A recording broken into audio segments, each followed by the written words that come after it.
नमस्कार दोस्तों, मैं ललित सिंह आपका आज की वीडियो में आपका स्वागत करता हूं। दोस्तों, आज की डेट में फिट हर कोई इंसान होना चाहता है, पर उसके लिए आपकी सही जानकारी होना बहुत ज़रूरी है। और जानकारी के साथ साथ आपको उसको फॉलो करने के लिए भी हमेशा तैयार रहना चाहिए। अगर आपको लगता है कि कोई चीज़ आपके फ़ायदे के लिए है, तो भले ही कोई भी चीज़ आपको पता है, कोई भी जब आप चीज़ स्टार्ट करते हैं तो शुरुआत में थोड़ा तकलीफ ज़रूर होती है, बट आपका उसमें अगर भला छिपा हुआ है तो आपको उसको करने के लिए हमेशा तैयार रहना चाहिए। दोस्तों, आज मैं आपसे डिस्कस करने वाला हूँ पिलर ऑफ फिटनेस। आज की डेट में फिटनेस तो हर कोई हासिल करना चाहता है, लेकिन कई बार हमें उसके पॉइंट समझने में बड़े मुश्किल होते हैं कि कौन से ऐसे पॉइंट हैं, या इसीलिए मैंने उसको पिलर का नाम दिया है। कौन से ऐसे पिलर यानी आधार स्तंभ, कौन से ऐसे आधार हैं जिनको हमको मजबूत करना जरूरी है। दोस्तों, आप जानते हैं किसी भी चीज़ का बेस मजबूत होना बहुत ज़रूरी है। चाहे आप कोई बिल्डिंग बनाएं या कोई पेड़ है, अगर किसी पेड़ की जड़ अगर स्ट्रॉन्ग है तो वो पेड़ उतना ही हरा भरा होगा और उतने सालों तक वो टिका रह सकता है। तो पिलर ऑफ फिटनेस के अंदर मैं आपसे डिस्कस करूंगा कि कौन कौन से पिलर हैं जिसके ऊपर आपको रेगुलर काम करने की ज़रूरत है, और उन चीज़ों के ऊपर हमारी जो फिटनेस है वो कितनी डिपेंड करती है। दोस्तों, हम दो तरह की एक्सरसाइज करते हैं, या तो हम एरोबिक एक्सरसाइज करेंगे या एरोबिक, यानी आप स्पोर्ट्समैन भी हो सकते हैं, आप बॉडी बिल्डर भी हो सकते हैं, आप अच्छे जिमर भी हो सकते हैं।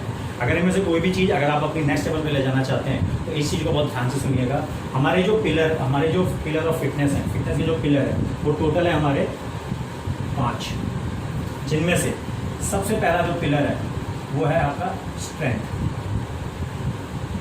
स्ट्रेंथ का मतलब सभी जानते हैं, इसका मतलब ताकत, हिंदी में कहते हैं इसको बल। सेकंड,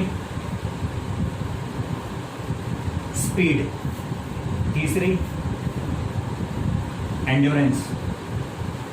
एंड्योरेंस के दूसरे शब्दों में स्टैमिना भी कहते हैं, जिसे हिंदी में सहनशीलता या कह सकते हैं अपनी सहने की जो शक्ति है वो कितनी है। नंबर 4 आपका फ्लेक्सिबिलिटी। और सबसे 5, ये भी इम्पोर्टेंट है, वो है आपका कोऑर्डिनेशन।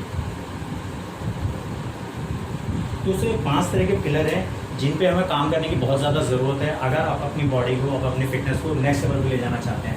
अब मैं इसमें से एक एक करके आपसे डिस्कस करूंगा। सबसे पहला, जैसे मैंने आपको बताया था, सबसे पहला आता है स्ट्रेंथ।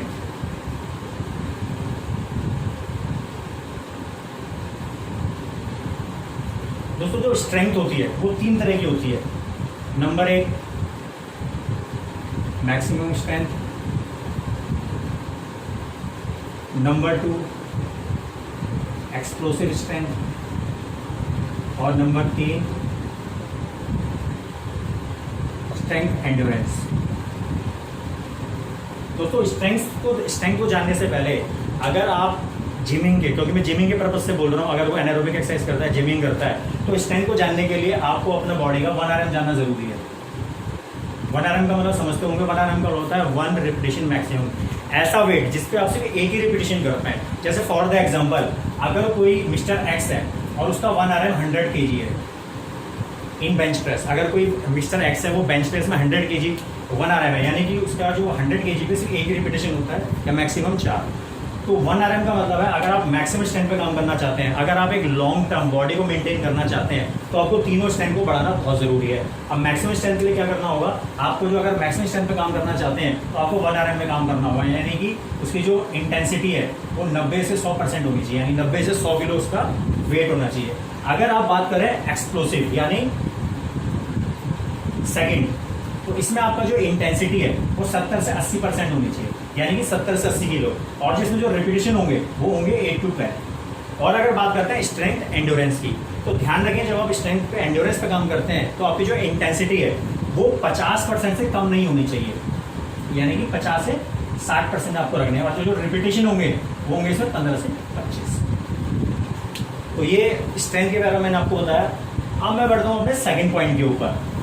सेकेंड पॉइंट हमारा क्या था? स्पीड। इसे आप एरोबिक और एनारोबिक दोनों तरह के एक्सरसाइज के पॉइंट ऑफ व्यू से समझ सकते हैं। स्पीड को ज़्यादातर वैसे एरोबिक लोग एक्सरसाइज से कनेक्ट करने की कोशिश करेंगे, बट स्पीड का मतलब एरोबिक एक्सरसाइज से भी होती है। जब आप कोई भी मूवमेंट करते हैं तो उसे किस स्पीड से आप उसे कंप्लीट करते हैं, रिलैक्सेशन और कॉन्ट्रैक्शन जो मसल का होता है उसकी जो स्पीड होती है वो किस हिसाब से मेंटेन करते हैं, वो सब स्पीड के अंदर आता है। जो स्पीड होती है फ्रेंड्स वो 5 तरह की होती है। सबसे पहले होती है रिएक्शन स्पीड, कि कितनी तेजी से आप रिएक्ट करते हैं। दूसरी होती है एक्सेलरेशन स्पीड, और तीसरी होती है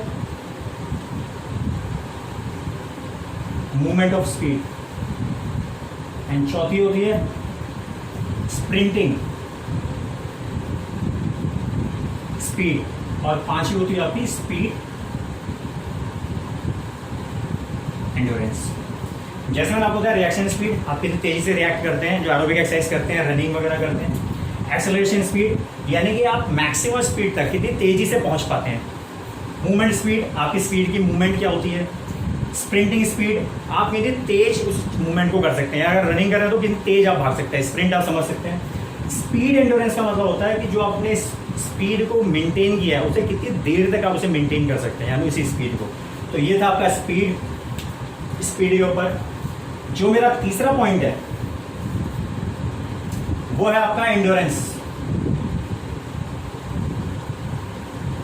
एंड्योरेंस का मतलब मैंने आपको बताया था, दूसरे शब्दों में हम बोलते हैं स्टैमिना, यानी कि सहनशीलता, आपके शरीर की सहने की ताकत। इसको भी आप अपनी प्रैक्टिस से इंप्रूव कर सकते हैं। जो एंड्योरेंस होती है वो आपके 4 तरह की होती है। सबसे पहले बेसिक एंड्योरेंस,